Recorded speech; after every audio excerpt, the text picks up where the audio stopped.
तर इथून झाली होती आमच्या प्रवासाची सुरुवातीलाच आम्ही गेलो होतो एडेश्वरी देवीला. ते देवाचं मंदिर आहे येरमाळ्यामध्ये. आणि खरं सांगायचं तर मी हे मंदिर आणि हे ठिकाण पहिल्यांदाच बघितलेलं आहे. पण मंदिर आणि खरंच बघून एवढं छान वाटलं ना. एवढं सुंदर असं मंदिर होतं. वरती गेल्यावर पण डोंगर म्हणसाल तर एवढा उंच होता. छोटे लेकरं घेऊन चढायचं म्हणलं तर बापरे. पण एवढं काही लेकरांनी परेशान नाही केलं. माझी यशवी तर एवढी शांत राहिली होती, तुम्हाला मी आधीही सांगितलं. पण एवढं होतं की एकट्या माणसाला तिला घेऊन चालणं शक्य नव्हतं. त्यामुळे तिला मामा काही, मी काही आणि ते काही सर्वजण थोडं थोडं घेऊ लागले. त्यामुळे चढताना पण एवढं काही वाटलं नाही. सपाट जरी पायऱ्या असत्या तरी खूप जास्त पायऱ्या होत्या तिथं वरती जायला. बऱ्याच जण गेलेले असतील, कुणाला माहिती असेल, कुणाला माहिती नसेल. कसा बसा आम्ही एवढा डोंगर चढून मस्त छान आतमध्ये जाऊन दर्शन वगैरे घेतले. तिथे वरती जाऊन काही शूट वगैरे केलं नाही, कारण की तिथं पण मोबाईल अलाउड नव्हता. त्यामुळे मोबाईल काही नेला नव्हता. आणि मस्त दर्शन वगैरे घेऊन मग आम्ही आलो खाली आल्याच्या नंतर काय बसलो थोडा वेळ आणि लगेच तिथून निघायचं केलं. आणि हे तुम्ही बघा, हे जे आहे का, हे दिवे लावलेले, हे तिथला एक असा नवस होता.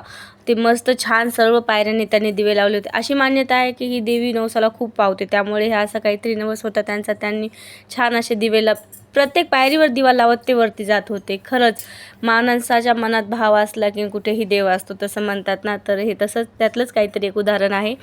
तर चला, तिथून आम्ही मस्त खाली येऊन जेवण वगैरे करून मग निघलो दुसऱ्या प्रवासाकरता. आणि तिथून आम्ही पोहोचलो होतो तुळजाभवानीला. असं म्हणतात की आधी एडेश्वरीचं दर्शन घ्यायचं आणि त्याच्यानंतर तुळजाभवानीला जायचं. पण आम्ही जेव्हा एडेश्वरीला गेलो होतो तेव्हा काही लोक असं म्हणत होते की आधी तुळजाभवानीचं दर्शन घ्यायचं आणि नंतर एडेश्वरीला यायचं. काही का असेना, आपल्याला फक्त देवाचं दर्शन घेण्याशी मतलब आहे. उलटं जा किंवा कसं पण जा. तर छान आम्ही तिथला प्रवास करून मग इथं मस्त मंदिरामध्ये आलो. मंदिरात जाऊन दर्शन घेऊन आलो. इथे पण मोबाईल अलाउड नव्हता. बाहेरूनच थोडंसं दरवाजाचं वगैरे शूट घेतला होता. मधात अलाउड होता, पण गर्दी खूप होती.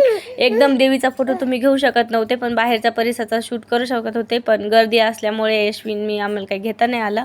त्यानंतर असं म्हणतात की देवीच्या ठिकाणी गेल्यावर कुठे पण बांगड्या वगैरे भरावं. त्यामुळे मस्त इथे आम्ही छान अशा बांगड्या वगैरे भरून घेतल्या होत्या. आणि ते बांगड्या वगैरे भरून घेतल्या की लगेच इथून पण आता निघायचा परतीचा प्रवास चालू होतो.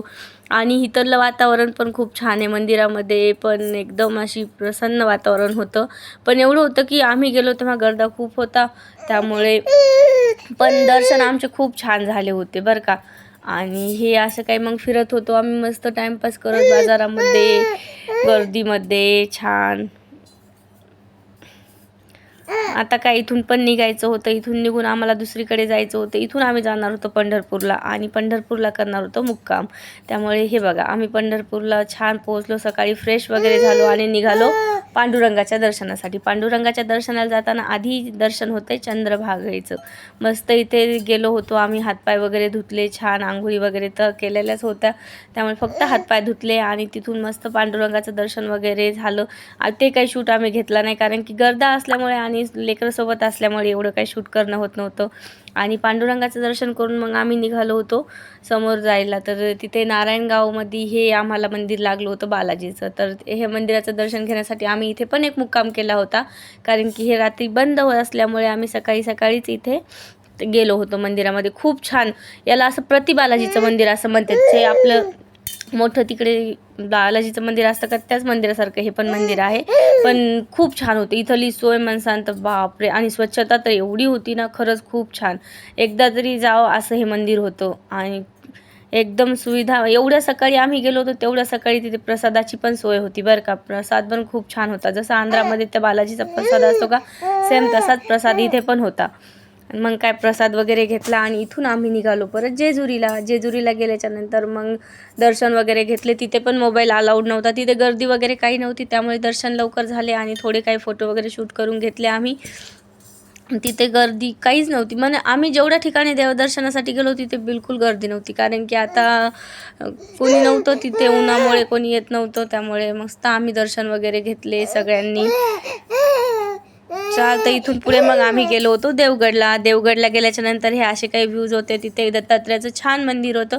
तिथे पण मधात मोबाईल अलाउड नव्हता, बाहेर होता. पण बाहेरून काय आम्ही मोठं शूट केलं नाही. डायरेक्ट तळ्यापाशी आलो, कारण की ऊन खूप होतं आणि लेकरं खूप परेशान करू लागले. त्यामुळे देवगडला वगैरे तेवढं तलावापाशी शूट केलं. Thank you for watching. बाय.